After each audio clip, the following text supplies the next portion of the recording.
Nous avons traité 157 000 pages de textes historiques, scanné chaque manuscrit du 1er siècle, interrogé chaque source contemporaine de Jésus. Résultat, 0. Pas une seule mention, pas un seul témoin direct, aucun historien de son époque ne parle de lui. Comprenez bien ce que cela signifie. Un homme ressuscite des morts, nourrit 5000 personnes avec 2 poissons, marche sur l'eau, devant des foules entières. Et personne, absolument personne, parmi les dizaines d'historiens qui documentaient la Palestine du 1er siècle, ne juge utile de le mentionner. Pas même une ligne, pas même une rumeur. Le silence est total. Et ce silence raconte une histoire que personne ne veut entendre. Pendant 2000 ans, nous avons accepté sans broncher l'existence historique de Jésus. Croyants et athées s'accordent au moins sur ce point, l'homme a existé. Mais quand nous avons appliqué la méthode cartésienne à cette certitude, quand nous avons exigé des preuves au lieu de la foi, tout l'édifice s'est effondré. Ce que nous avons découvert va bien au-delà d'un simple débat religieux. Cela touche à la nature même de la vérité, à notre capacité collective à confondre mythe et réalité, légende et histoire. Voici notre question pour vous. Si un personnage aussi extraordinaire que Jésus avait réellement existé, comment expliquez-vous que pas un seul historien de son époque ne l'ait mentionné? Écrivez votre réponse dans les commentaires. Nous lirons chacune d'entre elles. Cette question mérite votre réflexion, car elle touche au fondement même de ce que nous considérons comme vrai. Le projet Le Prophète numérique ne cherche pas à détruire la foi. Nous cherchons la vérité. Et la vérité, contrairement à la croyance, ne craint pas l'examen. Elle ne tremble pas devant la logique. Au contraire, elle résiste à tous les tests, toutes les analyses, toutes les contradictions. La foi demande qu'on accepte sans preuve. La vérité historique exige des preuves. Et c'est précisément là que le problème commence. Nous avons commencé notre analyse avec une hypothèse simple. Si Jésus était un personnage historique réel, nous devrions trouver des traces de son existence dans les documents de l'époque. Non pas des textes écrits 100 ans après sa mort, par des croyants qui n'étaient pas nés de son vivant. Non pas des évangiles rédigés par des auteurs anonymes dont nous ne connaissons ni les noms ni les motivations réelles, mais des sources contemporaines, des témoins directs, des historiens qui vivaient en Palestine entre l'an 1 et l'an 33 de notre ère. La logique est implacable. Jésus aurait vécu 33 ans. Il aurait accompli des miracles publics devant des milliers de témoins. Il aurait été condamné à mort par Ponce Pilate, le préfet romain de Judée. Sa crucifixion aurait provoqué un tremblement de terre, l'obscurcissement du soleil, la résurrection de saints sortant de leur tombe et marchant dans Jérusalem. Des événements d'une ampleur cosmique, des phénomènes qui auraient dû marquer durablement les esprits et remplir les chroniques de l'époque. Philon d'Alexandrie vivait exactement au même moment que Jésus. Cet historien juif prolifique a écrit des dizaines d'ouvrages sur la Judée de son temps. Il décrit en détail les mouvements religieux, les prédicateurs, les troubles politiques.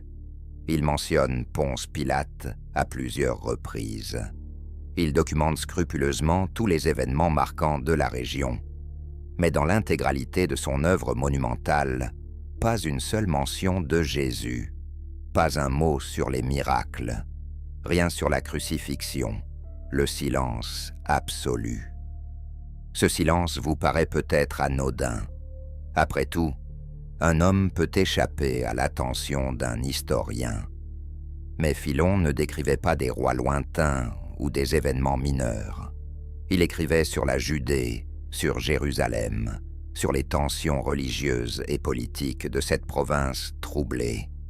Si Jésus avait existé et accompli ne serait-ce qu'un dixième de ce que les évangiles lui attribuent, Philon en aurait entendu parler. Il l'aurait mentionné. Il l'aurait étudié. Juste Aristide était un autre historien romain de la même époque. Il a rédigé une histoire détaillée de l'Orient romain. Son travail couvre précisément la période où Jésus aurait vécu. Il décrit les coutumes juives, les révoltes, les personnages influents. Vous devinez la suite. Aucune mention de Jésus, aucune trace des événements extraordinaires rapportés dans les évangiles. Le silence se répète, méthodique, implacable. Pline l'Ancien était un naturaliste et historien romain qui a compilé une encyclopédie monumentale de 37 volumes. Il y décrit tout ce qu'il juge digne d'intérêt dans l'Empire romain et au-delà. Des plantes rares aux phénomènes météorologiques inhabituels, des personnages excentriques aux prodiges naturels. Un tremblement de terre en Judée, accompagné d'une éclipse solaire totale en plein jour, aurait certainement retenu son attention. Pourtant, rien, pas la moindre ligne sur Jésus ou les événements cosmiques qui auraient accompagné sa mort. Sénèque le Jeune, philosophe stoïcien et conseiller de l'empereur Néron, s'intéressait particulièrement aux phénomènes célestes inhabituels. Il a écrit un traité entier sur les questions naturelles où il recense tous les prodiges atmosphériques dont il a entendu parler. Une obscurité soudaine, en plein midi lors de la Pâque juive, aurait été l'événement astronomique du siècle. Sénèque n'en dit pas un mot. Cette omission n'est pas un oubli. C'est l'absence d'un événement qui n'a jamais eu lieu. Nous pourrions continuer cette liste pendant des heures. Dion Chrysostome, Épictète, Martial, Juvénal, Plutarque. Tous ces historiens, philosophes et chroniqueurs du 1er siècle qui documentaient obsessionnellement leur époque. Aucun ne mentionne Jésus. Aucun ne parle d'un prophète juif accomplissant des miracles. Le silence est universel. Et ce n'est pas le silence de l'indifférence, c'est le silence de l'inexistence. Les défenseurs de l'historicité de Jésus invoquent généralement deux sources non chrétiennes, Flavius, Joseph et Tacite. Examinons ces preuves avec la rigueur qu'elles méritent. Appliquons le doute méthodique que Descartes nous a enseigné. Car si ces deux sources s'effondrent, il ne reste plus rien du tout. Flavius Joseph était un historien juif né en 37 de notre ère, 4 ans après la mort présumée de Jésus. Dans son œuvre majeure, Les Antiquités judaïques, rédigée vers 93, on trouve un passage célèbre appelé le Testimonium Flavianum. Joseph y décrit Jésus comme le Messie, mentionne ses miracles, sa crucifixion et sa résurrection. Ce texte serait la preuve irréfutable. Sauf qu'il y a un problème énorme. Ce passage est un faux grossier. Les historiens le savent depuis le XVIIe siècle. La preuve la plus évidente vient du style même du texte. Joseph était juif. Il ne croyait pas que Jésus était le Messie. Pourtant, dans ce passage, il affirme que Jésus était le Christ, qu'il a ressuscité le 3e jour, exactement comme les prophètes l'avaient annoncé. Un juif non converti n'aurait jamais écrit ces lignes. C'est aussi incohérent que de trouver une page de propagande catholique au milieu du Coran. Origène, père de l'Église du IIIe siècle, confirme cette falsification sans le vouloir. Dans ses écrits, Il mentionne Joseph à plusieurs reprises. Il dit explicitement que Joseph ne croyait pas que Jésus était le Christ. Comment Origène peut-il affirmer cela s'il avait lu le Testimonium Flavianum dans la version que nous connaissons aujourd'hui? La réponse est simple.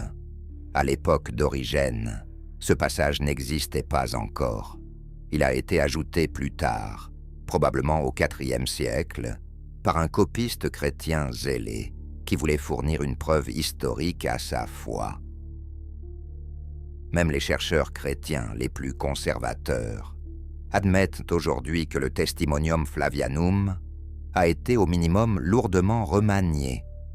Certains suggèrent qu'il existait une version originale plus neutre, peut-être, mais nous ne l'avons pas. Et toute reconstruction hypothétique d'un texte original reste de la spéculation. Ce que nous savons avec certitude, c'est que le texte dont nous disposons est une falsification. Utiliser une falsification comme preuve n'est pas de l'histoire. C'est de la foi déguisée en érudition. Reste Tacite. Publius Cornelius Tacitus, considéré comme l'un des plus grands historiens romains. Dans ses annales, rédigées vers 115 de notre ère, il mentionne que Néron a persécuté les chrétiens après l'incendie de Rome en 64. Tacite précise que les chrétiens tirent leur nom de Christus, exécuté sous Ponce Pilate pendant le règne de Tibère. Voilà enfin une source romaine sérieuse mentionnant Jésus. Le problème, c'est que Tacite n'était pas né quand Jésus était censé vivre. Tacite est né vers 56 de notre ère. Il écrit son passage sur Christus vers 115, soit 82 ans après la crucifixion présumée. Il ne peut donc pas être un témoin direct. D'où tient-il ces informations? La réponse est évidente. Des chrétiens eux-mêmes. Au début du IIe siècle, les chrétiens formaient déjà une communauté établie à Rome.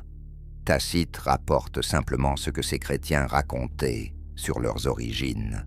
Il ne vérifie rien. Il ne consulte aucune archive romaine. Il retranscrit une croyance. Pensez-y un instant. Nous sommes au XXIe siècle. Un historien contemporain écrit que Joseph Smith a trouvé des plaques d'or révélant le livre de Mormon. Cet historien ne vivait pas à l'époque de Joseph Smith. Il rapporte simplement ce que les Mormons disent aujourd'hui sur leurs origines. Est-ce que cela prouve que les plaques d'or ont réellement existé? Non. Cela prouve seulement que les Mormons croient qu'elles ont existé. Tacite nous dit ce que les chrétiens croyaient en 115. Il ne nous dit rien sur ce qui s'est réellement passé en 33. Il existe d'ailleurs un débat parmi les historiens sur l'authenticité même de ce passage de Tacite. Le manuscrit le plus ancien que nous possédons des Annales date du XIe siècle, 1000 ans après la rédaction originale. 1000 ans pendant lesquels le texte a été copié et recopié exclusivement par des moines chrétiens. Auraient-ils pu ajouter ce passage pour renforcer la véracité historique de leur foi? Nous n'avons aucun moyen de le savoir avec certitude. Mais même en acceptant l'authenticité du passage, il ne constitue pas une preuve de l'existence de Jésus.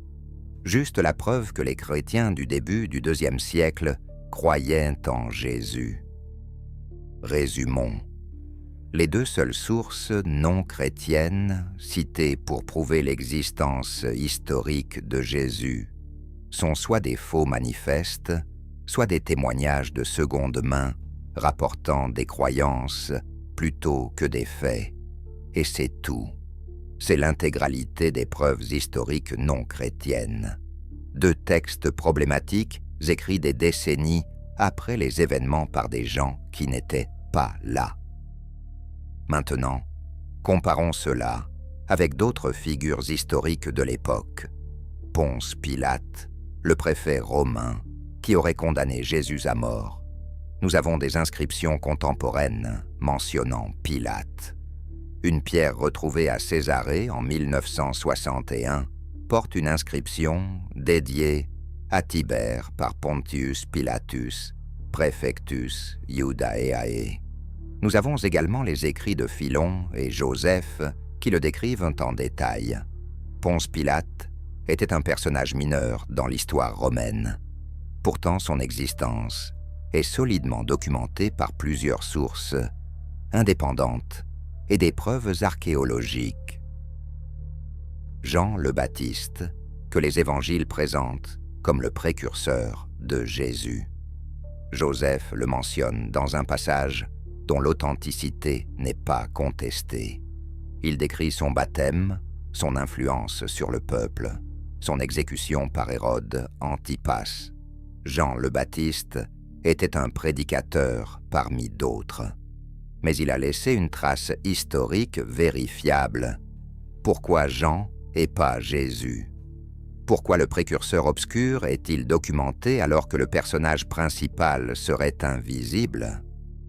Apollonius de Tyane, un sage grec contemporain de Jésus, qui aurait lui aussi accompli des miracles.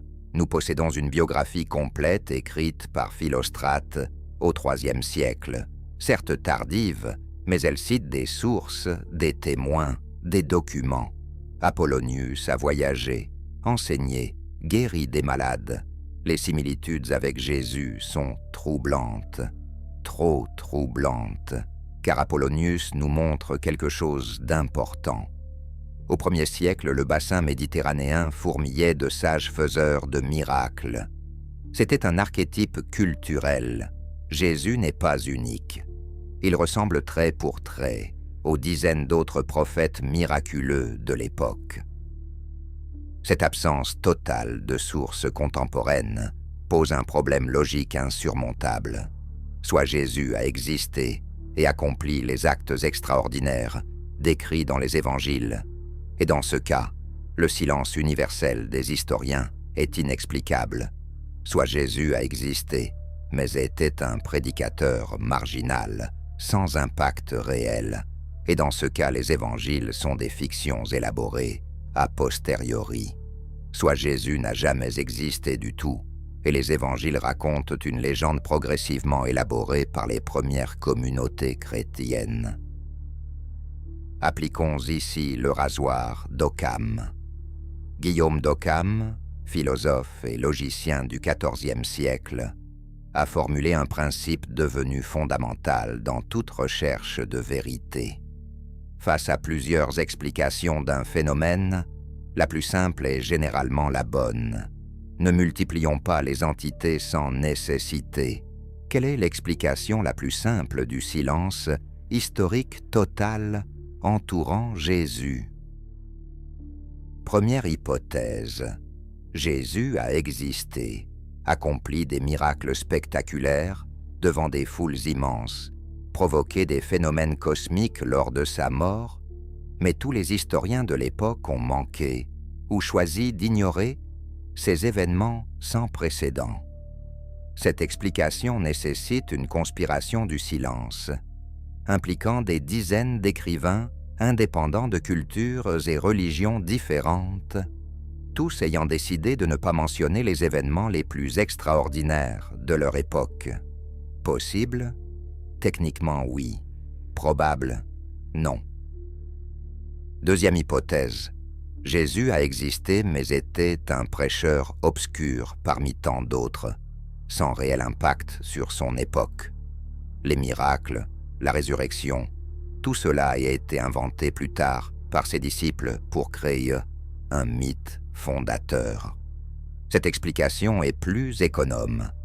Elle nécessite seulement que les récits évangéliques soient largement fictifs, ce que l'analyse historique tend effectivement à montrer.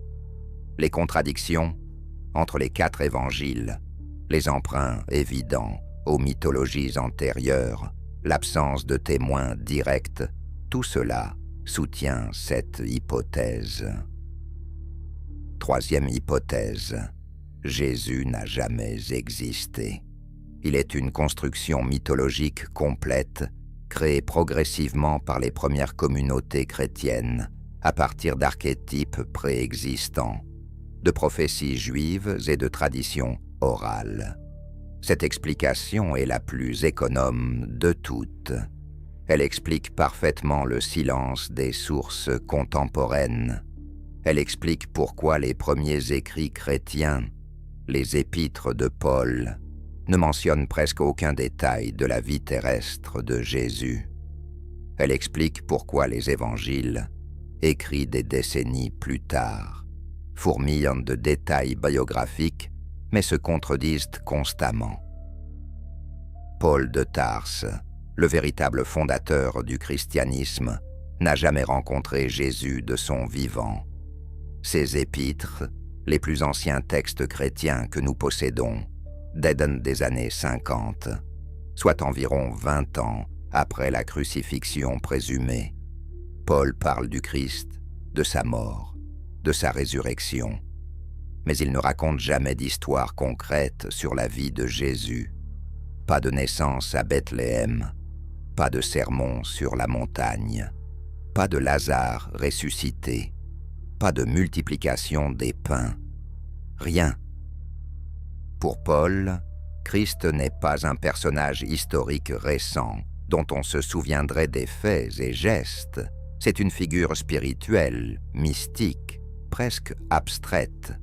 Paul dit avoir reçu son évangile par révélation directe, pas par des témoins humains. Il insiste même sur ce point. Ce qu'il sait du Christ, il ne le tient pas des apôtres qui auraient connu Jésus, mais d'une vision sur le chemin de Damas. N'est-ce pas étrange? Le principal propagateur du christianisme primitif ne s'intéresse pas du tout à Jésus l'homme, seulement au Christ, le concept. Les évangiles arrivent plus tard. Marc, le plus ancien, est généralement daté des années 70, soit 40 ans après les faits. Matthieu et Luc dans les années 80, Jean vers 95 ou plus tard. Aucun n'est écrit par un témoin direct. Aucun auteur ne se nomme dans son propre texte. Les noms Matthieu, Marc, Luc et Jean ont été attribués au IIe siècle par la tradition de l'Église. Nous ne savons pas qui a réellement écrit ces textes. 40 ans. Pensez à ce que cela signifie. Vous souvenez-vous avec précision de ce qui s'est passé il y a 40 ans? Pouvez-vous rapporter des conversations mot pour mot, reconstituer des scènes entières, décrire des miracles auxquels vous n'avez pas assisté? Non. Personne ne le peut. La mémoire humaine est faillible, reconstructive, influençable. 40 ans de transmission orale dans des communautés religieuses qui réécrivent l'histoire pour servir leur théologie naissante. Les évangiles ne sont pas des reportages historiques, ce sont des textes de propagande religieuse. Leur but n'est pas de raconter ce qui s'est réellement passé, mais de convaincre le lecteur que Jésus était le Messie promis par les prophètes juifs. Chaque auteur adapte son récit à son public. Marc écrit pour des chrétiens romains, persécutés, et insiste sur la souffrance rédemptrice. Matthieu s'adresse à des Juifs et multiplie les références à l'Ancien Testament pour prouver que Jésus accomplit les prophéties. Luc vise un public grec cultivé et présente Jésus comme un sage universel. Jean, le plus tardif et le plus théologique, transforme Jésus en logos divin, préexistant à la création. Ces différences ne sont pas de simples variations de style, ce sont des contradictions factuelles majeures. Jésus naît à Bethléem chez Matthieu et Luc, mais Marc et Jean ignorent complètement cet épisode. L'arbre généalogique de Jésus est radicalement différent entre Matthieu et Luc, avec des ancêtres qui ne correspondent pas.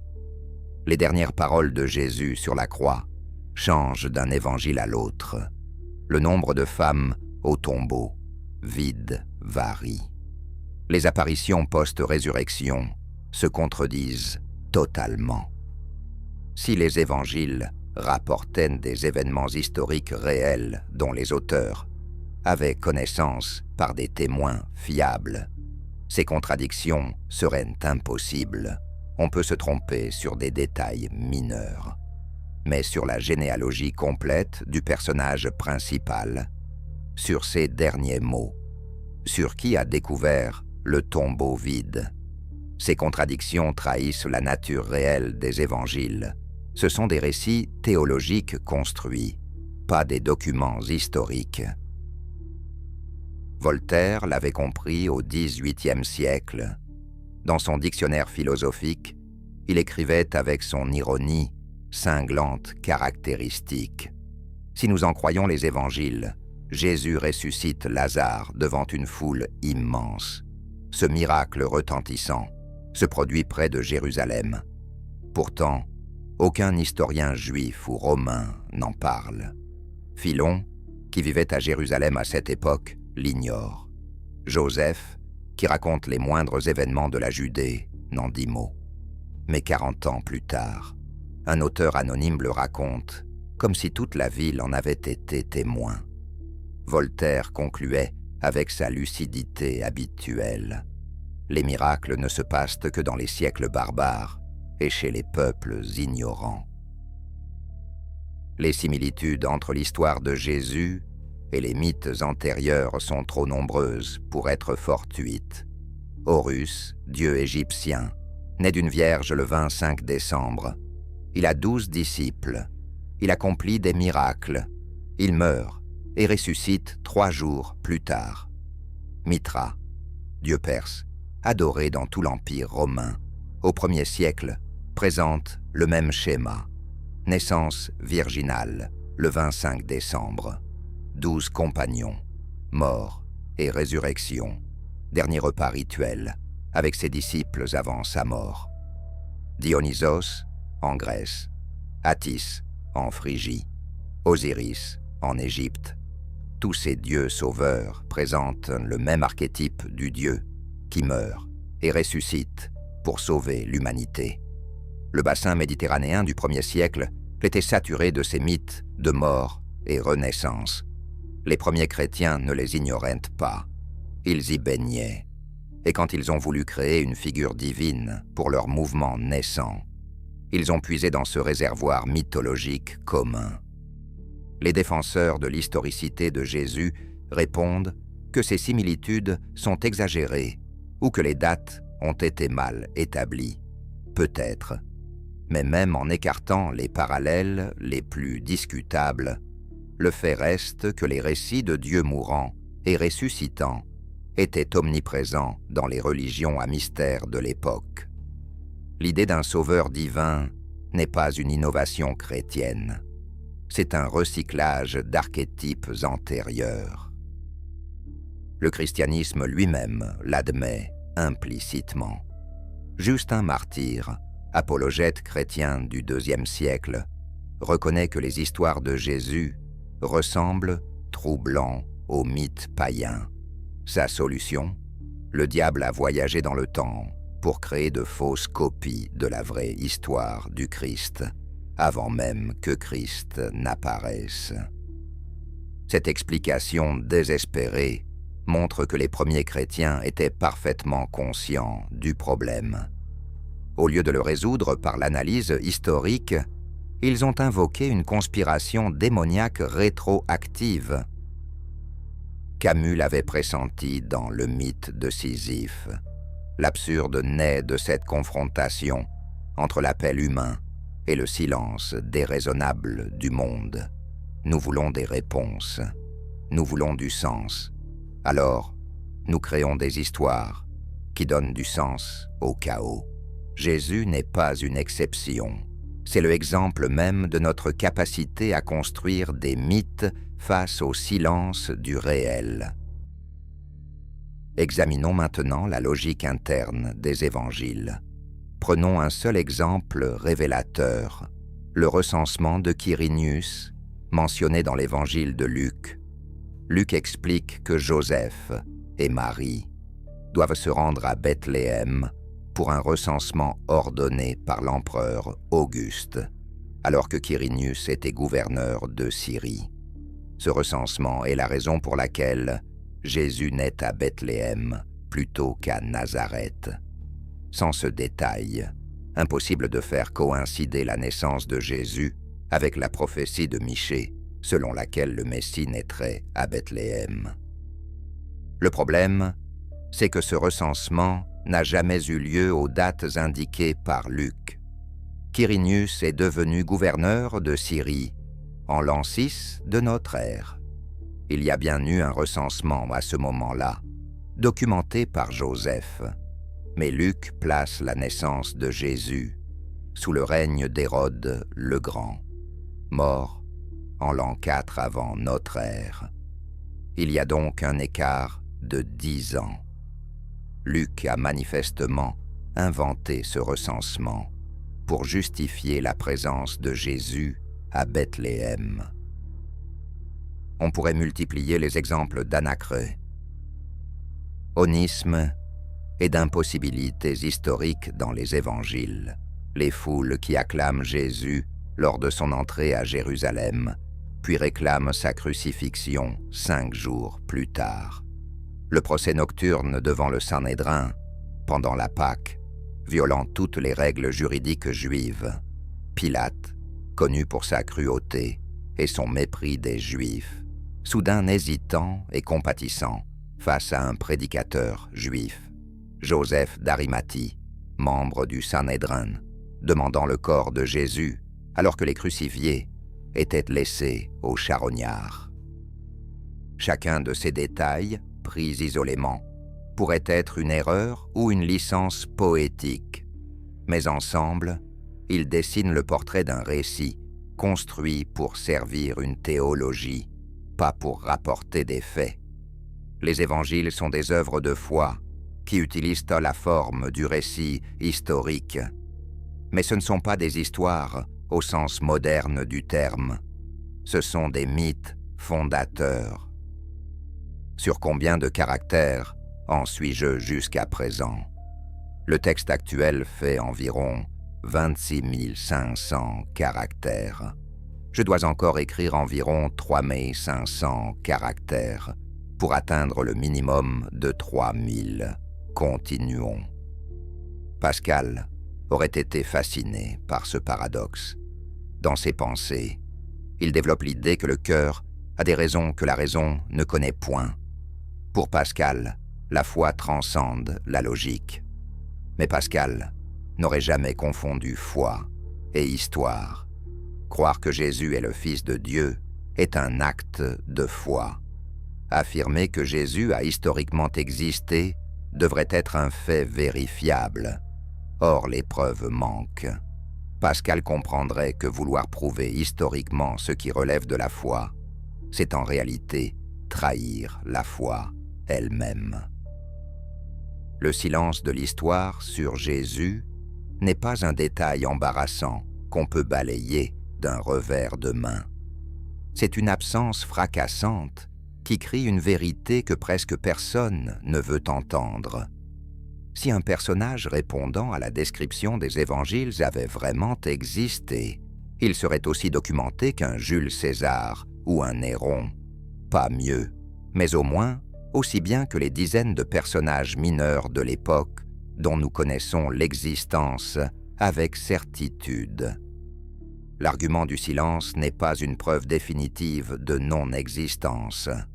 On ne peut pas prouver une négative absolue, mais il déplace considérablement le fardeau de la preuve. Ce ne sont plus les sceptiques qui doivent expliquer pourquoi ils doutent. Ce sont les croyants en l'historicité de Jésus qui doivent expliquer ce silence colossal. Et jusqu'à présent, aucune explication satisfaisante n'a été fournie. Nous avons examiné les sources contemporaines. Elles sont muettes. Nous avons analysé les sources tardives. Elles sont falsifiées ou rapportent des croyances de seconde main. Nous avons scruté les évangiles. Ils fourmillent de contradictions et d'impossibilités historiques. Nous avons comparé Jésus aux mythes antérieurs. Les similitudes sont accablantes. La logique cartésienne nous conduit inexorablement vers une conclusion. L'existence historique de Jésus est au minimum fortement douteuse, au maximum une construction mythologique complète. Nous voilà face à une conclusion troublante. Mais comment en sommes-nous arrivés là? Comment un personnage dont l'existence historique est si douteuse a-t-il pu devenir le fondement de la religion la plus répandue au monde? Pour répondre à cette question, nous devons comprendre comment se construisent les mythes. Et surtout, nous devons comprendre le rôle absolument central d'un homme qui, paradoxalement, n'a jamais rencontré Jésus de son vivant. Cet homme s'appelle Paul. Sans lui, le christianisme n'existerait probablement pas. Paul de Tarse est le véritable architecte du christianisme. Avant sa conversion sur le chemin de Damas, il persécutait activement les premiers disciples de Jésus. Puis, selon son propre récit, il a eu une vision du Christ ressuscité. Cette vision a changé sa vie. Il est devenu le plus ardent propagateur de la nouvelle foi. Mais voici ce qui est fascinant. Paul ne s'intéresse pratiquement pas à Jésus, l'homme historique. Il ne raconte aucune histoire sur sa vie terrestre. Pas de naissance miraculeuse, pas de parabole mémorable, pas de multiplication des pains. Pour Paul, seul compte la mort et la résurrection du Christ. Les épîtres de Paul, écrites entre 50 et 60 de notre ère, sont les plus anciens textes chrétiens que nous possédions. Elles précèdent dans les évangiles d'au moins 20 ans. Elles devraient donc être notre source la plus fiable sur Jésus. Pourtant, elles sont d'une pauvreté biographique stupéfiante. Paul mentionne que Jésus est né d'une femme. Il dit qu'il avait des frères, dont l'un s'appelait Jacques. Il rapporte qu'il a été crucifié. Et c'est à peu près tout. Aucun détail sur où, quand, comment. Aucune anecdote personnelle. Rien qui puisse ancrer ce Jésus dans une réalité historique concrète. Cette absence est révélatrice. Si Jésus venait de mourir 20 ans plus tôt, si ses disciples étaient encore vivants et racontaient partout ces miracles extraordinaires, comment Paul pourrait-il les ignorer à ce point? La réponse la plus logique est que ces récits n'existaient pas encore. Ils n'avaient pas encore été inventés. Pour Paul, Christ n'est pas un personnage historique récent dont on se souviendrait des faits et gestes. C'est une figure spirituelle, cosmique, presque platonicienne, une entité divine qui s'est manifestée brièvement dans le monde matériel pour accomplir une mission rédemptrice. Regardez comment Paul parle de sa source d'information. Dans l'épître aux Galates, il insiste lourdement sur le fait qu'il n'a pas reçu son évangile d'autres humains. « Je ne l'ai pas reçu d'un homme, dit-il. Je l'ai reçu par une révélation de Jésus-Christ. » Il précise même qu'après sa conversion, il n'est pas monté immédiatement à Jérusalem pour consulter ceux qui étaient apôtres avant lui. Il est parti en Arabie. Ce n'est que 3 ans plus tard qu'il a rencontré Pierre, et seulement pendant 15 jours. Cette insistance est étrange. Pourquoi Paul tient-il tant à affirmer son indépendance vis-à-vis des témoins directs supposés de Jésus? La réponse devient claire quand on comprend la vraie nature du christianisme primitif.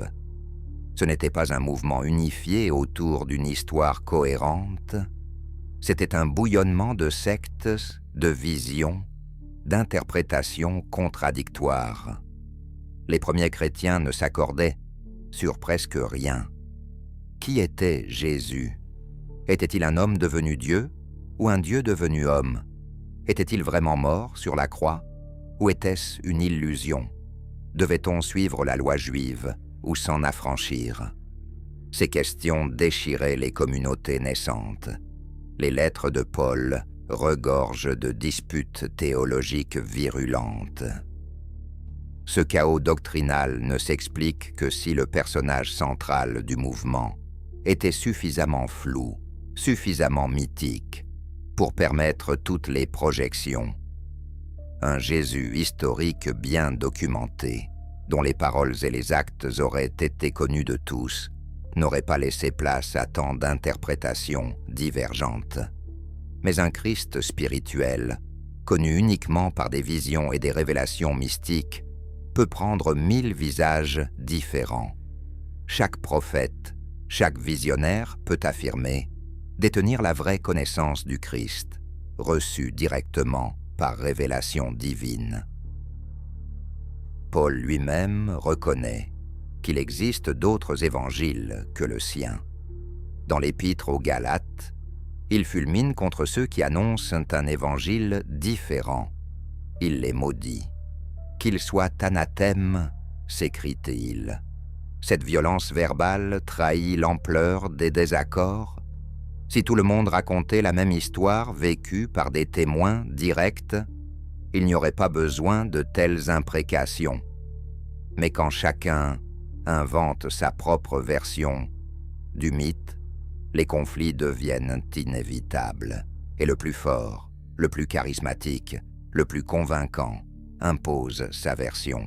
Paul a gagné cette bataille. Son christianisme est devenu le christianisme. Le christianisme de Paul repose sur une architecture théologique brillante, mais totalement détachée de toute réalité historique. Il emprunte massivement aux religions à mystère qui florissaient dans le bassin méditerranéen, le concept de Dieu mourant et ressuscitant, l'idée d'une mort rédemptrice qui sauve l'humanité, le rituel du repas sacré, où l'on consomme symboliquement le corps et le sang du Dieu. Tous ces éléments existaient bien avant le christianisme.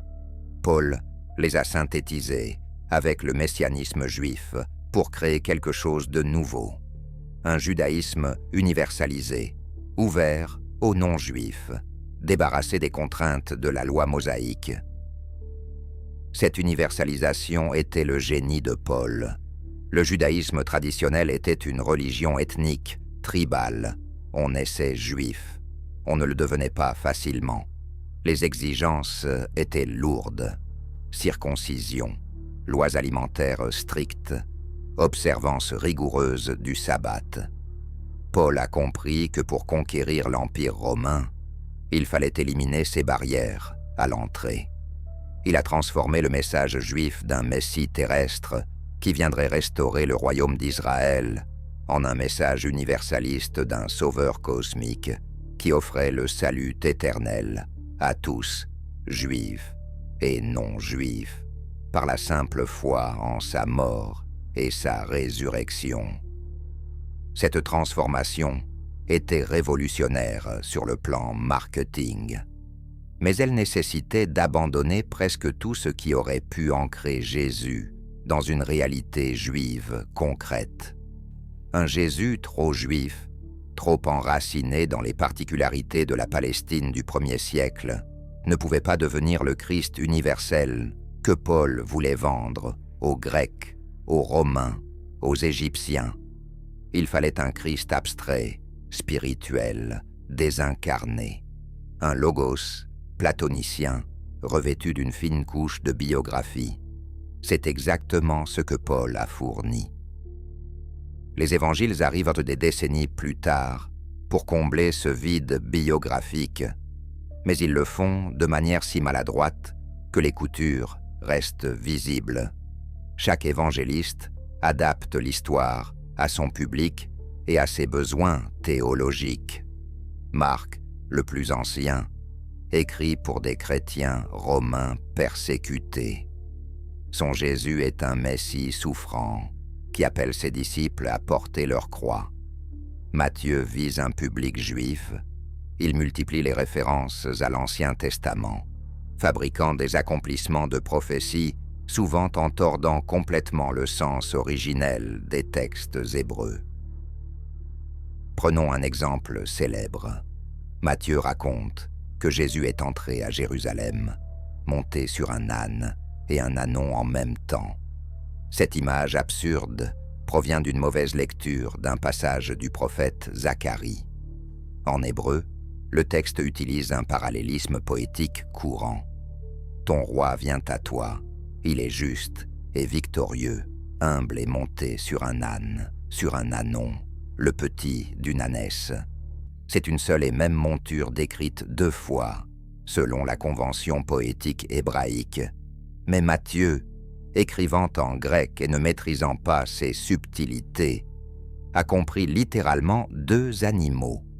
Il a donc inventé une scène où Jésus chevauche simultanément les 2 bêtes.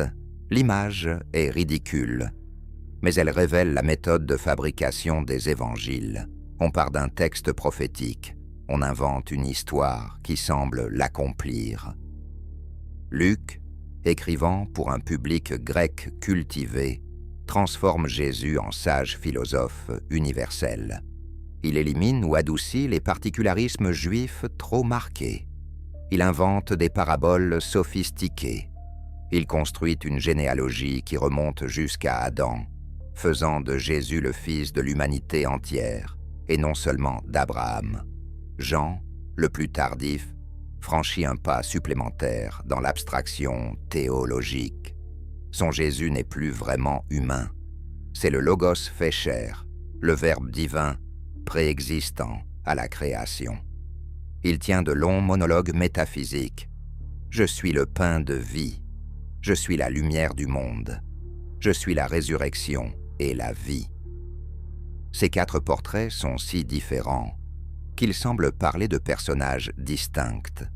Le Jésus de Marc est taciturne, souffrant, presque brisé. Celui de Jean est serein, tout-puissant, pleinement conscient de sa divinité depuis le début. Comment concilier ces versions? On ne peut pas, à moins d'accepter que chaque évangéliste ne raconte pas une histoire, mais construit une théologie. Chacun crée le Christ dont sa communauté a besoin. Le résultat est un patchwork de récits contradictoires qu'aucune harmonisation ultérieure n'a réussi à rendre cohérent. Les contradictions factuelles entre les évangiles sont innombrables. Jésus naît à Bethléem, chez Matthieu et Luc, mais Marc et Jean ignorent complètement cet épisode et semblent considérer que Nazareth est sa ville d'origine. Matthieu fait fuir la famille en Égypte pour échapper à Hérode. Luc les fait tranquillement retourner à Nazareth après la présentation au temple, sans aucune mention d'un danger. Les généalogies de Jésus données par Matthieu et Luc sont radicalement différentes. Elles ne concordent que sur 2 noms, David et Joseph. Pour le reste, ce sont des lignées totalement distinctes. Le récit de la résurrection, point culminant de tous les évangiles, est un chaos narratif. Combien de femmes se sont rendues au tombeau? Était-ce Marie de Magdala seule, comme chez Jean? 2 femmes chez Matthieu, 3 chez Marc, plusieurs chez Luc? Ont-elles vu un ange, 2 anges, un jeune homme, 2 hommes? L'ange ou les anges étaient-ils à l'intérieur du tombeau ou à l'extérieur? À qui Jésus est-il apparu en premier? À Marie de Magdala seule? Aux femmes ensemble? À Pierre? Où ces apparitions ont-elles eu lieu? En Galilée? À Jérusalem? Les disciples ont-ils reçu l'ordre d'aller en Galilée ou de rester à Jérusalem? Ces divergences ne sont pas des détails mineurs. Ce sont des incohérences majeures dans le récit de l'événement le plus important du christianisme. Si les évangiles rapportaient des témoignages historiques réels, ces contradictions seraient inexplicables. On peut se tromper sur des détails périphériques, mais sur le nombre de témoins, sur le lieu de l'événement central, sur l'identité de la première personne à voir le ressuscité. Ces divergences ne s'expliquent que si chaque évangéliste invente librement, sans accès à une tradition historique fiable. Descartes nous a appris à douter méthodiquement. Appliquons cette méthode. Si nous devions établir l'historicité d'un autre personnage antique avec de telles sources, que dirions-nous? Imaginons que nous voulions prouver l'existence historique d'Hercule. Nous avons plusieurs récits le concernant, écrits à différentes époques. Ces récits divergent sur des points majeurs. Lieu de naissance, identité des parents, ordre des travaux, circonstances de la mort. Aucun auteur contemporain ne le mentionne. Les premières sources sont tardives et se contredisent. Conclusion: Hercule est un mythe. Personne ne conteste cela.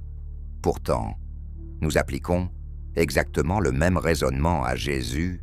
Les preuves historiques de son existence sont du même ordre que celles d'Hercule.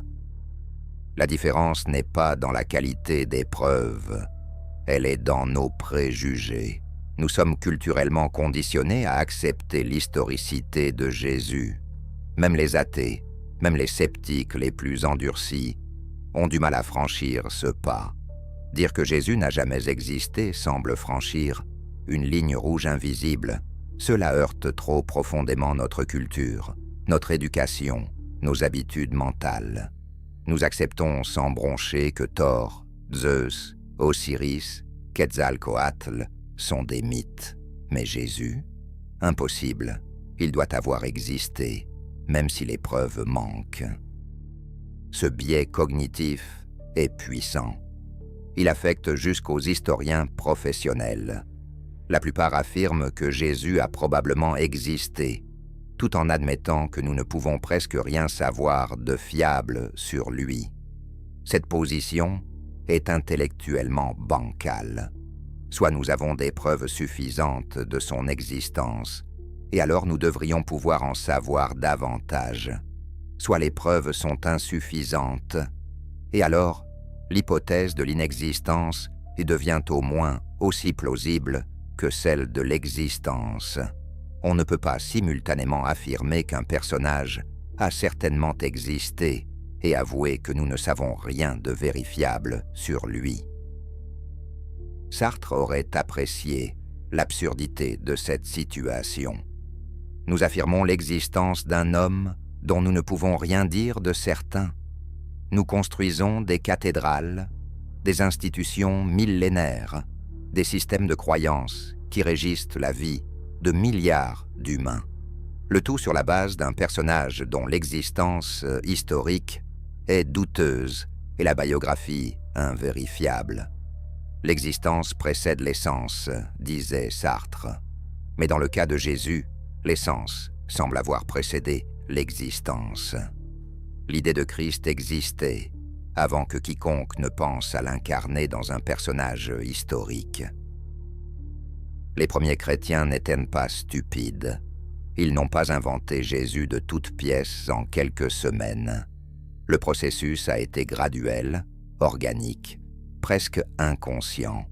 Au départ, il y avait probablement un mouvement messianique parmi tant d'autres dans la Palestine du 1er siècle, peut-être centré autour d'un prédicateur, peut-être simplement une communauté apocalyptique attendant la fin des temps.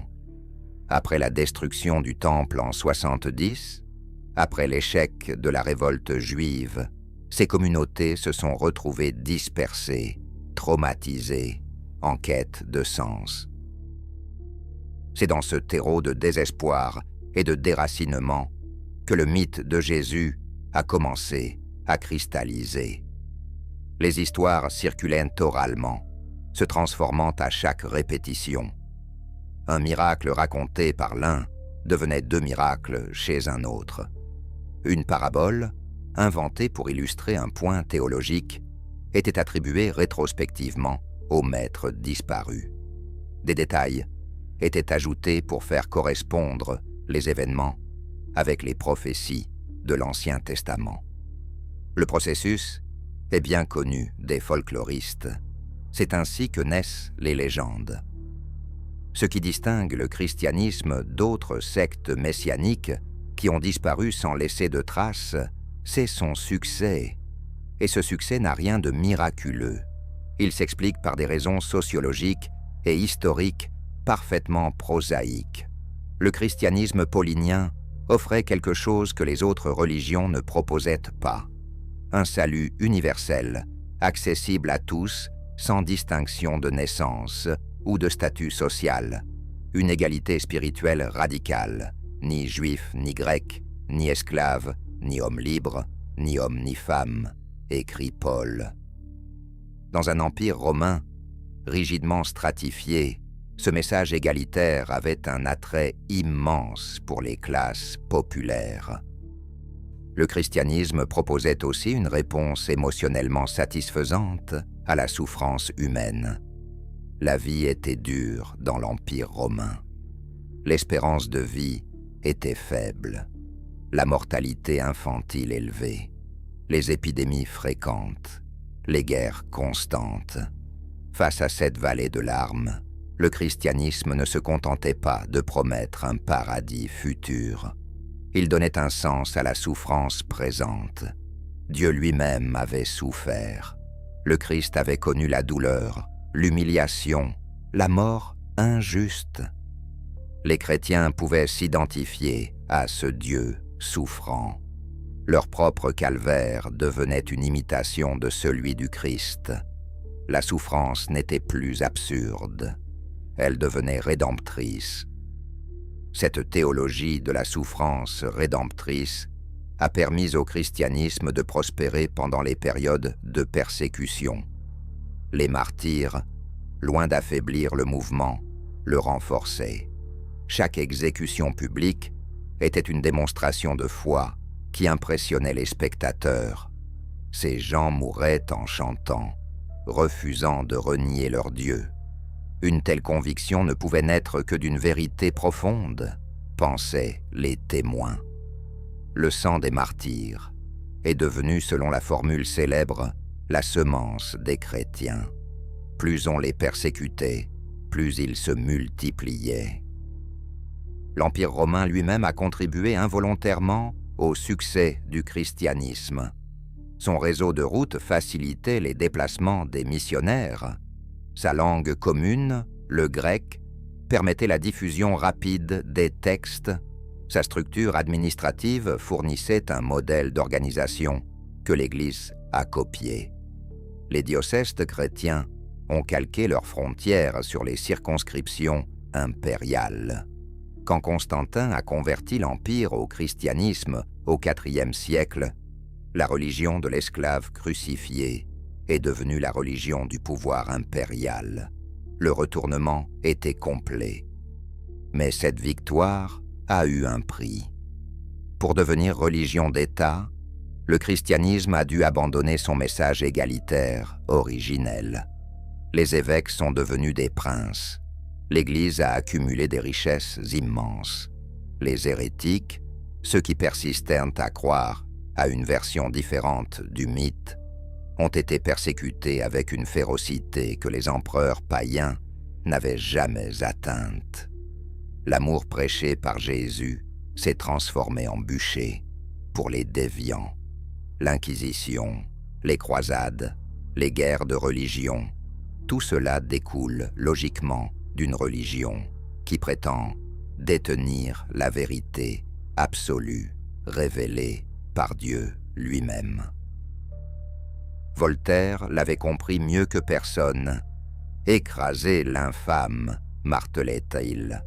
L'infâme n'était pas la foi personnelle, c'était l'institution religieuse, son pouvoir temporel, sa prétention à dicter la vérité et à punir ceux qui la contestent. Voltaire savait que les religions sont des constructions humaines. Il avait lu suffisamment d'histoire pour voir les mécanismes de leur fabrication. Il avait observé comment les dogmes se forgent, comment les textes se falsifient, comment les miracles se multiplient au fil des siècles.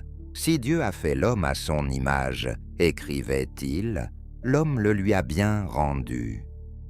Cette phrase voltairienne capture l'essence de notre analyse. Les dieux sont des projections humaines. Nous créons des divinités qui ressemblent à ce que nous sommes, à ce que nous craignons, à ce que nous désirons. Le Dieu de l'Ancien Testament est un roi guerrier jaloux parce que les Hébreux vivaient dans un monde de royaumes tribaux en guerre constante. Le Christ de Paul est un sauveur cosmique parce que Paul baignait dans la philosophie grecque et les religions à mystères hellénistiques. Le Jésus des évangiles est un rabbi juif réinterprété selon les besoins théologiques de communautés, en conflit avec le judaïsme rabbinique. Aucune de ces versions ne correspond à une réalité historique vérifiable. Chacune est une construction narrative servant des objectifs spécifiques. Faire de Jésus le Messie, promis par les prophètes, nécessitait de le faire naître à Bethléem, d'où devait venir le Messie selon Michée. Peu importe que sa famille vive à Nazareth. On invente un recensement invraisemblable pour les faire voyager. Montrer que Jésus accomplissait les Écritures nécessitait de lui faire entrer à Jérusalem sur un âne. On tord une prophétie pour justifier la scène. Prouver sa divinité nécessitait des miracles de plus en plus spectaculaires. On les multiplie au fil des évangiles, chaque auteur surenchérissant sur le précédent. Cette escalade dans le merveilleux est caractéristique de la formation des légendes. Plus on s'éloigne de l'événement supposé, plus les récits deviennent extraordinaires. Marc, le plus ancien évangile, contient relativement peu de miracles. Jésus y est décrit comme un exorciste et guérisseur. Matthieu et Luc ajoutent la naissance virginale et l'enfance miraculeuse. Jean va encore plus loin. Son Jésus change l'eau en vin, ressuscite Lazare mort depuis 4 jours, marche sur les eaux. Les évangiles apocryphes, plus tardifs encore, racontent que l'enfant Jésus animait des oiseaux d'argile et tuait d'autres enfants par simple caprice. Ce pattern d'amplification est exactement celui qu'on observe dans la formation de n'importe quelle légende. Alexandre le Grand était un conquérant brillant. Quelques siècles après sa mort, les légendes le faisaient naître d'une union entre sa mère et Zeus, déguisé en serpent. Il conversait avec des arbres parlants et explorait les fonds marins dans une cloche de plongée. Arthur était peut-être un chef de guerre breton du VIe siècle. Au XIIe siècle, il était devenu le roi d'un royaume merveilleux, entouré de chevaliers magiques, armés d'une épée forgée par les fées. George Washington était le premier président américain. 2 générations plus tard, on racontait qu'il ne pouvait mentir et qu'il avait jeté une pièce d'argent à travers le Potomac. Jésus a suivi exactement le même processus. Prédicateur obscur ou figure purement mythique au départ, il est devenu au fil des décennies et des récits un personnage de plus en plus grandiose. Chaque communauté chrétienne ajoutait ses propres embellissements. Les miracles se multipliaient. Les discours devenaient plus longs et plus sophistiqués. La conscience de sa propre divinité se manifestait de plus en plus tôt dans sa vie. Dans Marc, Jésus semble découvrir sa mission lors de son baptême. Dans Jean, il sait depuis toujours qu'il est le Verbe de Dieu incarné. Cette évolution n'est pas compatible avec la transmission de souvenirs historiques réels. Si les évangélistes rapportaient ce que des témoins oculaires leur avaient raconté, nous observerions l'inverse.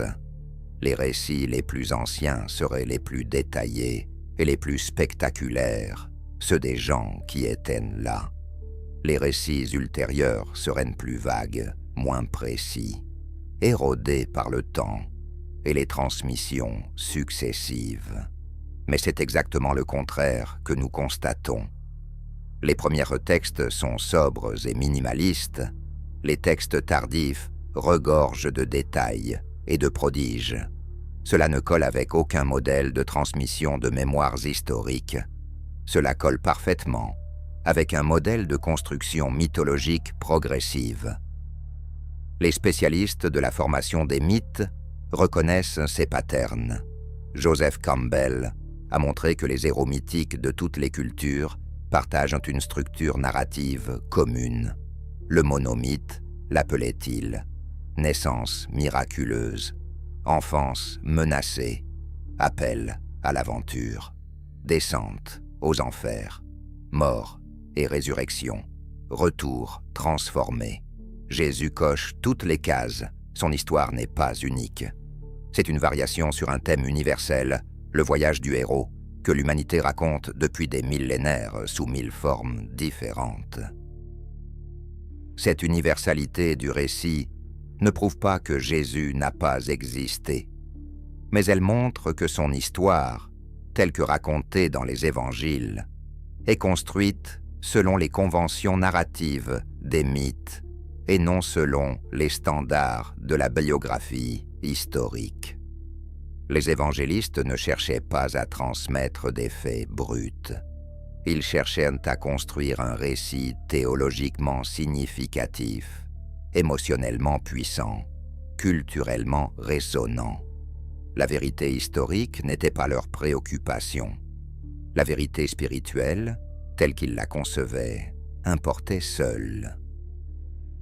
Nous voici revenus à notre question initiale. Jésus a-t-il existé? Après avoir examiné les preuves, ou plutôt leur absence, après avoir analysé la formation du mythe chrétien, après avoir décelé les mécanismes de construction narrative à l'œuvre dans les évangiles, quelle conclusion s'impose? La réponse, honnête, est que nous ne pouvons pas savoir avec certitude. Peut-être qu'un prédicateur juif nommé Yeshua a effectivement vécu en Palestine au début du 1er siècle. Peut-être a-t-il rassemblé quelques disciples. Peut-être a-t-il été exécuté par les Romains. Mais si cet homme a existé, nous ne pouvons presque rien savoir de lui. Les évangiles ne sont pas des sources historiques fiables. Ils sont des textes théologiques, des œuvres de propagande religieuse, des constructions mythologiques élaborées, des décennies après les faits, par des auteurs qui n'étaient pas là et qui poursuivaient des agendas doctrinaux spécifiques. Filtrer le noyau historique à travers ces couches de mythologie est impossible. Nous ne pouvons pas séparer le Jésus de l'histoire du Christ de la foi. Ils sont inextricablement mêlés. Pire, le Christ de la foi occupe tellement d'espace qu'il ne reste presque plus de place pour un Jésus historique. Face à cette incertitude radicale, deux positions sont intellectuellement défendables. La première, majoritaire parmi les historiens, accepte qu'un Jésus historique minimal a probablement existé, mais reconnaît que nous ne pouvons presque rien affirmer de certain sur lui. La seconde, minoritaire, mais logiquement cohérente, soutient que les preuves sont si minces et si problématiques que l'hypothèse mythiste, l'idée que Jésus n'a jamais existé du tout, mérite d'être sérieusement considérée. Notre analyse penche résolument vers cette seconde position.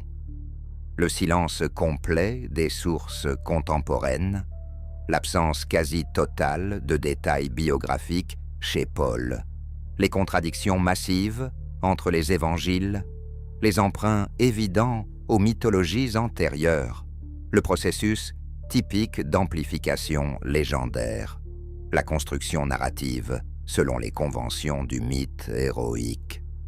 Tous ces éléments convergent vers une conclusion. Le Jésus des évangiles est une création littéraire, une figure mythologique élaborée progressivement par les premières communautés chrétiennes pour incarner leurs croyances et leurs espoirs. Que cette figure ait été inspirée ou non par un ou plusieurs prédicateurs réels importe finalement peu.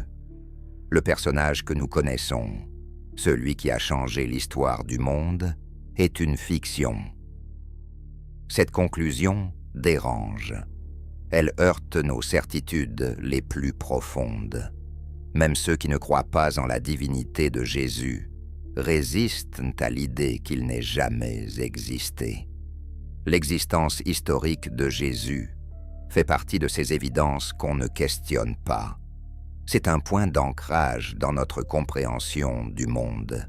Retirer ce point d'ancrage crée un vertige. Si Jésus n'a jamais existé, qu'est-ce que cela dit de la religion la plus répandue au monde? Qu'est-ce que cela dit de notre capacité collective à confondre mythe et réalité? Qu'est-ce que cela dit de la nature même de la vérité historique? Camus nous aide ici. Dans le mythe de Sisyphe, il explore l'absurdité fondamentale de l'existence humaine. Nous cherchons du sens dans un univers qui n'en offre aucun. Nous créons des récits, des structures, des croyances pour combler le vide. Le mythe de Jésus est l'un de ces récits. Il a donné du sens et de l'espoir à des milliards d'humains sur 2 millénaires. Il a inspiré des œuvres d'art sublimes, des actes de charité héroïques, des sacrifices admirables. Mais il a aussi justifié des massacres, des persécutions, des oppressions innombrables. Comme tout mythe puissant, il contient les deux, lumière et ténèbres, création et destruction. Reconnaître la nature mythique de Jésus ne diminue pas nécessairement sa valeur culturelle ou spirituelle. Les mythes ont un pouvoir que l'histoire brute ne possède pas. Ils parlent à notre inconscient. Ils incarnent des vérités psychologiques profondes. Le voyage du héros que racontent les évangiles résonne en nous parce qu'il reflète notre propre voyage intérieur. La mort et la résurrection du Christ symbolisent notre capacité à nous transformer, à renaître psychologiquement après les épreuves. Ces vérités symboliques peuvent nourrir l'âme humaine, même si les faits historiques sont inexistants.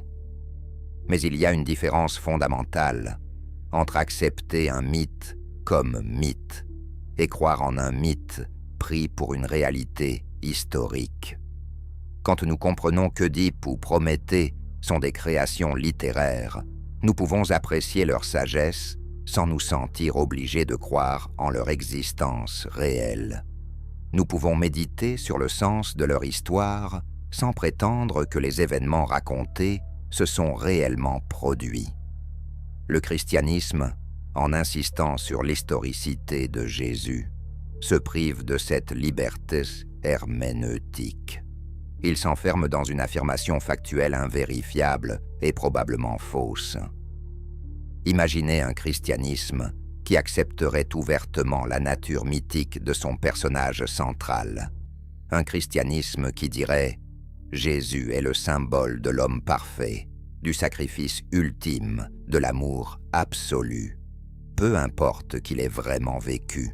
Ce qui compte, c'est ce qu'il représente. » Ce christianisme-là serait invulnérable à la critique historique. Il pourrait se concentrer sur son message éthique et spirituel, sans se soucier des contradictions des évangiles ou de l'absence de preuves archéologiques. Il pourrait dialoguer librement avec les autres traditions mythologiques, reconnaissant sa parenté avec elles, plutôt que de prétendre à une unicité historique factice. Mais un tel christianisme serait-il encore le christianisme? Probablement pas. Le christianisme traditionnel repose sur des affirmations factuelles. Jésus est vraiment né d'une vierge. Il a vraiment accompli des miracles. Il est vraiment ressuscité physiquement. Saint Paul lui-même l'affirme. Si Christ n'est pas ressuscité, notre prédication est vaine, et votre foi aussi. Pour Paul, tout dépend de la réalité historique de la résurrection. Pas de résurrection, pas de christianisme. Or la résurrection est précisément le type d'événement qui ne laisse aucune trace historique vérifiable et qui ressemble trait pour trait aux résurrections mythiques des dieux païens. Nous voilà face à un dilemme. Soit le christianisme maintient ses affirmations historiques, et alors il doit affronter l'insuffisance criante des preuves. Soit il reconnaît leur nature mythique, et alors il perd son identité traditionnelle. Il n'y a pas d'échappatoire confortable. La théologie libérale moderne a tenté de naviguer entre ces écueils en réduisant Jésus à un sage moral, un enseignant éthique remarquable dont les miracles seraient des métaphores et la résurrection un symbole spirituel. Mais cette position est intellectuellement bancale. Si les miracles sont des métaphores, pourquoi la naissance virginale ne le serait-elle pas aussi? Si la résurrection est symbolique, pourquoi l'existence même de Jésus ne le serait-elle pas? La logique cartésienne nous pousse inexorablement vers une conclusion radicale. Si nous appliquons aux évangiles les mêmes standards critiques que nous appliquons à n'importe quel autre texte antique, si nous exigeons pour Jésus les mêmes preuves que nous exigeons pour César ou Alexandre, alors nous devons conclure que son existence historique est au mieux douteuse, au pire une fiction pure et simple. Cette conclusion dérange, elle offense, elle semble nier 2000 ans de foi sincère, mais la vérité n'a cure de nos sentiments. Elle se fiche de savoir si ces conclusions nous réconfortent ou nous déstabilisent. Pascal dirait peut-être que même si tout cela est vrai, le pari reste valable. Mieux vaut croire au cas où. Mais ce pari repose lui-même sur une affirmation historique factuelle. Si Jésus n'a jamais existé, si la résurrection n'a jamais eu lieu, alors le Dieu chrétien n'existe probablement pas non plus, du moins pas sous la forme que décrit la doctrine. Et s'il n'existe pas, le pari s'effondre. Vous ne perdez rien en ne croyant pas en un Dieu fictif. Vous gagnez peut-être même une vie plus authentique, débarrassée des illusions réconfortantes mais fausses. Nietzsche l'avait proclamé avec sa brutalité coutumière. Dieu est mort, et c'est nous qui l'avons tué. Il parlait métaphoriquement de la fin de la foi dans l'Europe moderne. Mais sa formule prend un sens plus littéral dans notre analyse. Si Jésus n'a jamais existé, alors le Dieu chrétien, ce Dieu incarné qui souffre et meurt sur une croix, n'est jamais né. Il n'y a rien à tuer, il n'y a qu'un mythe à déconstruire. Et quand nous déconstruisons ce mythe, quand nous exposons ses mécanismes de fabrication, quand nous montrons ses emprunts, ses contradictions, ses impossibilités historiques, alors effectivement, quelque chose meurt, pas Dieu, qui n'existe pas, mais notre croyance naïve en la réalité historique du récit chrétien. Cette mort est douloureuse pour certains, libératrice pour d'autres, indifférente pour beaucoup. Chacun réagira selon sa propre constitution psychologique et son histoire personnelle. Certains s'accrocheront plus férocement encore à leur foi, rejetant l'analyse comme l'œuvre du diable. D'autres ressentiront un soulagement, comme si un poids dont ils ne connaissaient pas l'existence venait de tomber de leurs épaules. D'autres encore hausseront les épaules. Ils savaient déjà, au fond, que tout cela n'était que des histoires. L'analyse ne leur apprend rien de nouveau. Mais pour tous, croyants ou non, reconnaître la nature probablement mythique de Jésus devrait inciter à une réflexion plus profonde sur la nature de la foi, de la vérité et du sens. Si 2 milliards de chrétiens croient sincèrement en un personnage qui n'a probablement jamais existé, qu'est-ce que cela nous dit sur notre rapport à la réalité? Qu'est-ce que cela nous dit sur notre besoin désespéré de récits structurants, même quand ces récits reposent sur des fondations de sable. Qu'est-ce que cela nous dit sur la puissance des mythes pour façonner l'histoire humaine, indépendamment de leur vérité factuelle? Ces questions n'ont pas de réponse simple. Elles nous confrontent à l'ambiguïté fondamentale de la condition humaine. Nous sommes des animaux rationnels, capables de science et de logique. Mais nous sommes aussi des créatures symboliques, assoiffées de sens et de transcendance. Nous avons besoin de comprendre le monde tel qu'il est, mais nous avons aussi besoin d'histoires qui donnent un sens à ce monde. Quand ces deux besoins entrent en conflit, quand la réalité factuelle contredit nos mythes fondateurs, nous nous déchirons. Une partie de nous veut la vérité, quelle qu'elle soit. Une autre partie veut le réconfort du récit familier, même s'il est faux. Le projet Le Prophète numérique ne vous dit pas quelle partie de vous-même écoutez. Nous ne sommes pas des prédicateurs.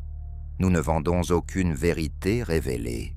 Nous présentons une analyse, des faits, des patterns, des conclusions logiques tirées de prémices solides. Ce que vous faites de cette analyse vous appartient. Vous pouvez la rejeter, vous pouvez l'accepter, vous pouvez la méditer sans nécessairement en tirer de conclusions définitives. La seule chose que nous vous demandons, c'est d'être honnête. Honnête avec les preuves, honnête avec la logique, honnête avec vous-même. Si après avoir examiné les preuves ou leur absence, si après avoir constaté les contradictions des évangiles, si après avoir observé les processus de construction mythologique à l'œuvre, vous choisissez malgré tout de croire en l'existence historique de Jésus, alors assumez que votre foi transcende les preuves. Assumez que vous croyez non pas parce que les preuves sont solides, mais malgré leur faiblesse. Il n'y a aucune honte à cela. La foi, par définition, ne repose pas sur des preuves. Si elle le faisait, on appellerait ça de la connaissance. Mais si vous ne croyez pas, si vous ne ressentez aucun besoin de préserver les affirmations historiques du christianisme, alors considérez sérieusement l'hypothèse mythiste. Considérez la possibilité réelle que Jésus n'ait jamais existé. Cette hypothèse n'est pas une folie marginale défendue par quelques illuminés. C'est une position logiquement cohérente, soutenue par des arguments solides, qui mérite d'être débattue sérieusement dans l'arène académique et publique. Le fait qu'elle soit taboue, qu'elle choque même les athées, témoigne seulement du pouvoir persistant du mythe chrétien sur notre culture. 2000 ans après sa supposée mort, Jésus continue de nous hanter. Son image est partout, dans l'art, la littérature, le cinéma, la publicité. Son vocabulaire imprègne notre langage, martyr, sacrifice, rédemption, salut. Ses valeurs supposées charité, humilité, pardon, façonnent encore nos codes moraux, même chez ceux qui ne croient plus. On ne se débarrasse pas facilement d'un mythe aussi profondément enraciné. Il fait partie de notre inconscient collectif. Il structure notre façon de penser le bien et le mal, le héros et le martyr, la souffrance et la transcendance. Mais peut-être est-il temps de conscientiser ce mythe, temps de le voir pour ce qu'il est probablement une magnifique construction narrative, un des grands récits structurants de l'humanité, mais une construction néanmoins. Temps d'apprécier sa puissance symbolique, tout en reconnaissant son indifférence historique. Temps de traiter le Christ comme nous traitons Prométhée ou Bouddha ou Quetzalcoatl, des figures mythiques porteuses de sagesse, de sens, de beauté, mais pas des personnages historiques dont l'existence factuelle importe à notre foi ou notre philosophie. Cette lucidité libère. Elle nous permet d'emprunter ce qui est bon dans le mythe chrétien, l'appel à l'amour du prochain, la valorisation de l'humilité, la défense des faibles, sans nous sentir obligés d'accepter le package entier, sans devoir croire aux miracles, sans devoir accepter les dogmes oppressifs, sans devoir fermer les yeux sur les contradictions flagrantes. Nous pouvons choisir ce qui nous élève et rejeter ce qui nous diminue. Nous devenons les auteurs de notre propre éthique, plutôt que les consommateurs passifs d'une morale révélée. Voilà peut-être la vraie leçon de cette longue analyse. Les récits qui nous définissent, qui structurent nos sociétés, qui donnent sens à nos vies, sont des constructions humaines. Ils ne tombent pas du ciel tout faits. Ils sont élaborés, transmis, transformés par des générations de conteurs. Ils évoluent, ils s'adaptent, ils meurent parfois, remplacés par de nouveaux récits, plus adaptés aux besoins du moment. Le mythe de Jésus a dominé l'Occident pendant 2 millénaires, mais rien n'est éternel. Les mythes aussi ont une durée de vie. Alors une dernière question se pose. Si le mythe chrétien s'effondre, ou du moins perd de son emprise sur nos esprits, que mettons-nous à sa place? L'humanité peut-elle vivre sans grand récit unificateur? Ou avons-nous besoin de construire de nouvelles mythologies pour le XXIe siècle? Des récits qui incorporent nos connaissances scientifiques tout en nourrissant nos besoins spirituels. Des histoires qui nous relient les uns aux autres et à la planète, qui nous portent sans nécessité de croyances infondées en des événements surnaturels. C'est le défi de notre époque. Créer du sens dans un univers qui n'en offre aucun. Trouver de la transcendance sans invoquer de Dieu. Construire de la communauté sans nécessité de dogmes partagés. Ce défi n'a rien d'évident, mais il vaut la peine d'être relevé, car au bout du compte, mieux vaut une vie vécue dans la lucidité, aussi inconfortable soit-elle, qu'une vie bercée d'illusions réconfortantes.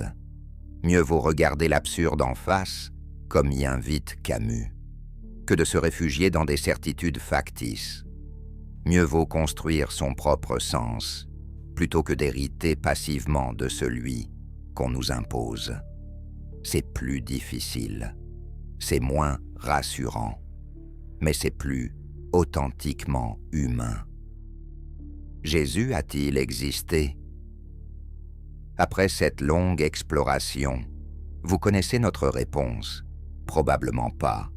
Du moins, pas le Jésus des évangiles, ce personnage extraordinaire qui marche sur les eaux et ressuscite les morts. Ce Jésus-là est presque certainement une création mythologique, un héros légendaire construit progressivement par les premières communautés chrétiennes selon les conventions narratives de leur époque. Un prédicateur obscur a-t-il pu inspirer ce mythe? Peut-être, mais nous n'en savons rien et nous ne pouvons pas le savoir. Les preuves manquent. Le silence de l'histoire est assourdissant. Mais vous, qu'en pensez-vous maintenant?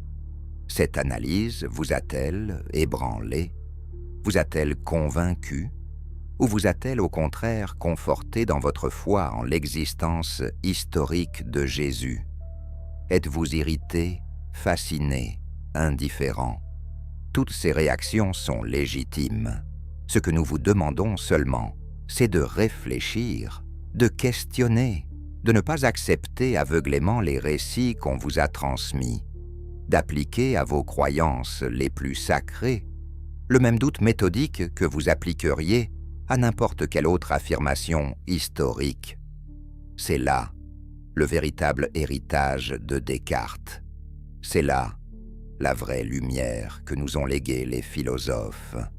Douter, questionner, chercher la vérité, même quand elle dérange.